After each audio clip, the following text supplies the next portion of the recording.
Okay, so the next bullet point is looking at sponsorship and advertising of sport. Now, why do companies want to sponsor and advertise sports? Well, basically, in a nutshell, it's all about trying to get their brand associated with success. Association is a very powerful thing.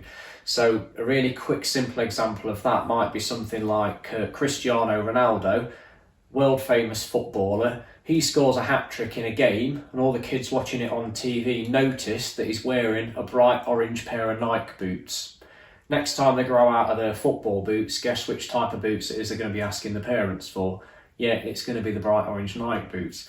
Similarly, it might be something as simple as at half time or at the end of the game during a press conference, something like that. Cristiano Ronaldo's talking all about his hat-trick to the media, and he's there and he's sipping from his bottle of Lucozade. And again, little kids are going to latch onto that, people are going to latch onto that and think, oh, he's just scored a hat-trick, he's brilliant. Oh, it must have been because he drinks Lucozade. So again, the next time they're out and they're feeling a bit thirsty and they go to a vending machine or in a shop, they think, oh, I'll get some Lucozade. Or the next time they've got a little fixture or something at the weekend playing their own sport, they're going to say to the parents, I don't want water, I want some Lucozade, because that's what Ronaldo drinks and that's why he's so good. So association is a very, very powerful thing, and all these sponsorship and advertising companies know that. Okay, they want to be associated particularly with the big successful teams and the big successful sports stars.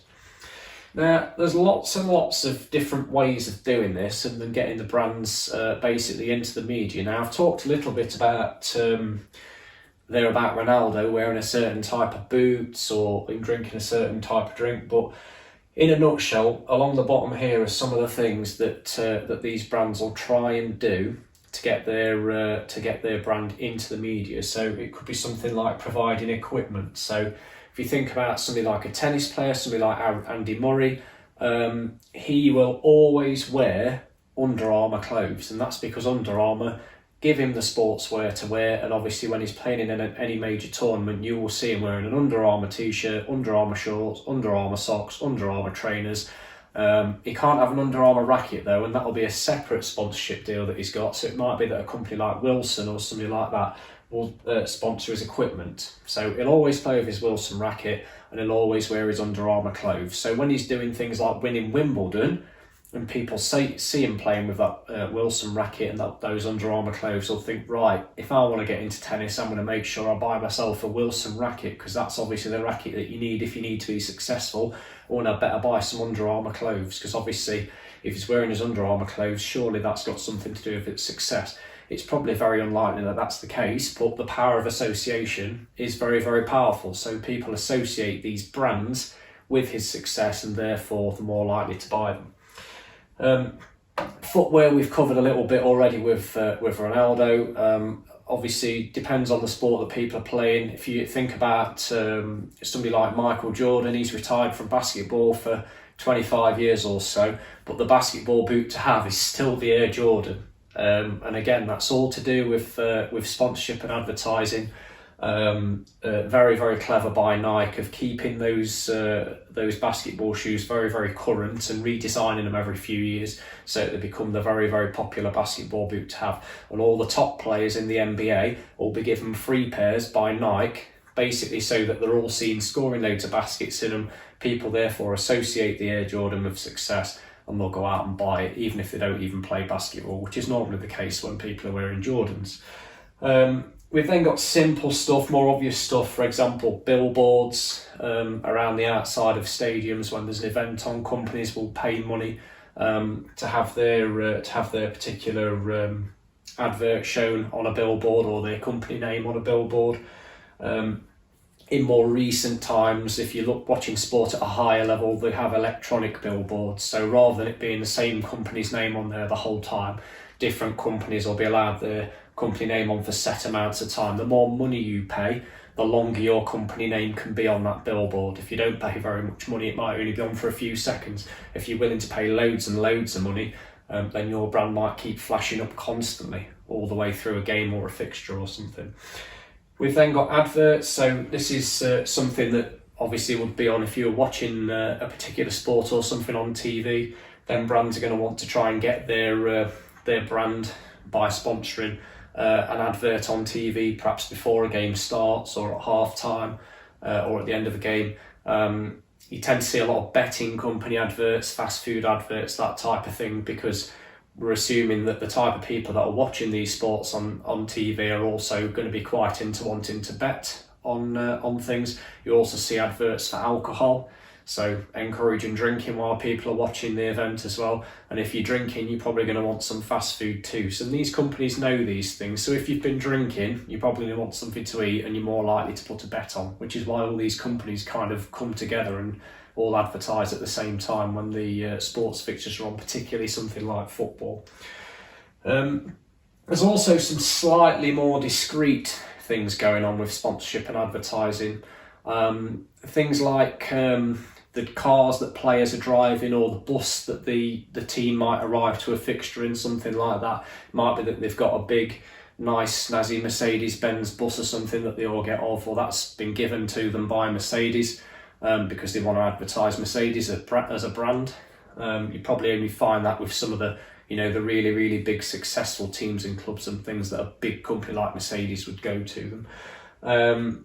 And then things like Beats headphones. I know we've mentioned Beats headphones before in lessons, but again, sports stars will be paid. They'll be sent a pair of Beats headphones through the post by Beats, and they'll say to all the players in the team, can you just make sure that as you get off the team bus, while all the news cameras are there and all the photographers are there from the newspapers, can you all just make sure you've got your Beats headphones on? You haven't got to talk about them or say, I love Beats headphones, but it's just enough for those top players to be seen with them on, for it to then plant the seed in people's heads of, look, they wear Beats headphones, they're really successful.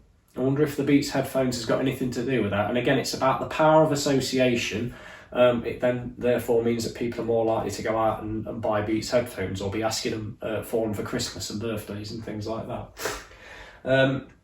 Something else that tends to happen as well is, rather than a sort of an in-your-face advert of, right, put a bet on now, or order your pizza now for half time, you tend to get at half time in some sports things like competitions. And again, the competitions might be like a phone-in thing or a texting-in thing. They normally tend to be sponsored by somebody. So it might be something like the Ford Motor Company. There's a half-time competition or something on during a football match, and you've got to text in your answer, and it costs £5 to send your text message, blah, blah, blah. Obviously that £5, part of it's going to the media company, probably part of it's going to the people that are that are sponsoring the competition itself. And it's also that you can do something like win a Ford Fiesta or something at half-time. So you've got all that going on. There's then some other obvious stuff that I've not mentioned, for example, shirt sponsorship and stuff like that. So not only will people's clothing and equipment be made by a sports brand, so for example, I've got an Adidas t-shirt on at the moment, but it'll also be that you normally find on shirts and things, sponsors logos. These days you tend to get logos on the front, logos on the back, underneath numbers, you get logos on bum cheeks, thighs, and all sorts. And again, all the companies that are doing that are paying certain amounts of money to that club or that team or that sport, so that they can get their company on there and again be associated with that team and hopefully be associated with success, therefore selling more of their product. The bigger an event, the bigger the brands and the sponsorship deals tend to be. So if we pick a smaller club like Derby County who play in the Championship, if you go to Pride Park and you watch a Derby game, you're probably not going to see the advertising boards around the outside, the stadium, things like that, covered in sort of sponsorship adverts and stuff from big global brands. You're not going to see big brands like Coca-Cola and things like that there, because for them, a Derby County game with sort of 25,000-30,000 people in the stadium, and not that many people, relatively speaking, watching it on TV. It's not really worth Coca-Cola advertising for it. A local company, somebody like Morley Hayes, who do advertise at Pride Park, it's well worth them advertising there, because it probably won't cost them that much to advertise. They've got 25 to 30,000 people all looking at their brand in the stadium, and you'll also have quite a lot of people on TV. If they all decide the following weekend to book a table at Morley Hayes, then they'll probably, quadruple the profits or something. So for smaller locally based companies, they'll tend to sponsor some of the smaller, more locally based clubs and teams and things. You only get the really, really big brands sponsoring the really, really big events. So in football terms, we're kind of talking about things like the Champions League or the Football World Cup, things like that. That's where you'll see big brands like Coca-Cola and stuff doing the sponsorship, because they can actually afford to sponsor a big event like that, and they're happy to put loads and loads of money into it, with potentially billions of people watching the World Cup all over the world. Again, if just 1% of the people watching decide that they're going to buy a Coca-Cola as their next drink, it's making Coca-Cola an unbelievable amount of money. Okay, so yeah, the bigger the event, the more it will cost a sponsor to sponsor it. But obviously, the more people are watching the event, therefore the more money they're likely to make back as a result of that advertising. We also need to talk a little bit about kind of local clubs and things like that. So we're talking about your Sunday League clubs and your junior teams and things like that. Now, what tends to happen with those is it kind of happens a little bit in reverse. So it might be that you've got like a little team playing in Belper or something like that, and one of the local factories or one of the local businesses or something might pay to be the shirt sponsor for that team. But in reality, by paying to be the shirt sponsor for that team, that company have probably actually bought the shirts and bought the kit for that team, and that's almost working a little bit like charity. How does that work in that company's favour? Well, I'd probably, if I was a businessman and I've got a business and I've got a chance to go out and make something happen like that, so I've got the chance to sponsor a Sunday League team and buy them a kit so that they're actually able to play their games and play their fixtures, that's something you could probably, as a local business person, feel quite good about. You'd like to think that when you're going off playing fixtures and things, and the parents that have got kids and stuff in that team know that the kit was all bought and sponsored by your particular company, then it's hopefully going to give your company or your business a good name in the local community, because they know that you're willing to invest in young people and invest in sports and things. Not necessarily that you're going to get a big return from it. You might even not make anything out of it at all. Okay. Final thing to mention then is that sponsorship can be risky if things go wrong. Examples of that might be, let's say that we've got a company sponsoring somebody like Tiger Woods. So Tiger Woods, famous American golfer, was very successful when he was younger, and he's had some recent success, but he kind of had a patch in the middle of his career where he'd been caught cheating on his wife.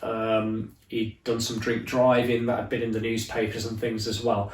And all those companies that used to sponsor him, big companies like Nike, once he'd got his name in the papers for doing negative things rather than for being successful, being in there for negative things like cheating on his wife, drink driving, doing all sorts of daft, crazy stuff, it makes, through association, Nike as a brand look bad. So very quickly, Nike severed their ties with him and basically said, we are not sponsoring you anymore.